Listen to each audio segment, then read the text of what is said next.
Bonjour, je suis Christophe, enseignant de la conduite et formateur en risque routier.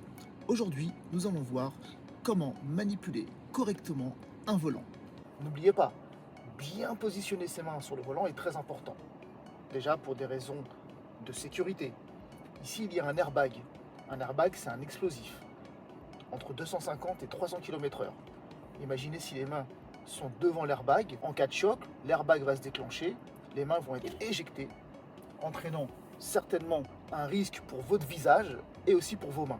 Autre chose, lorsqu'on manipule un volant en bas, comme ceci, imaginez en cas de choc ou en cas d'accident, les mains peuvent glisser à l'intérieur, occasionnant de nombreuses fractures.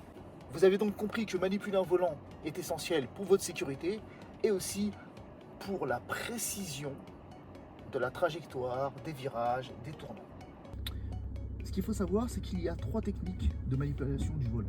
La première, c'est les mains à 9h15, comme ceci, ou à 10h10. On utilise cette technique en ligne droite ou en légère courbe. Ensuite, on utilise une autre technique qu'on appelle le chevauchement pour les tournants. Les tournants, c'est en angle droit. On monte la main à midi, on tire le volant, la main gauche vient prendre le relais et la main droite, et ainsi de suite. C'est du chevauchement. Et pour redresser le volant dans l'autre sens, c'est la même opération. On monte la main gauche à gauche et on chevauche les mains, toujours dans le quart. Ensuite, on a une troisième et dernière méthode qu'on utilise dans les virages, c'est le tirer glisser.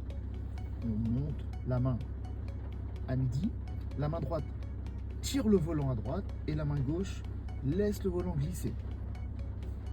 On tire le volant plus ou moins en fonction du besoin, de l'amplitude du virage. C'est le tirer glisser. Pareil pour un virage à gauche, on monte la main à gauche, on tire le volant en fonction du virage et on laisse la main droite glisser. On a vu les 3 manipulations du volant. Merci.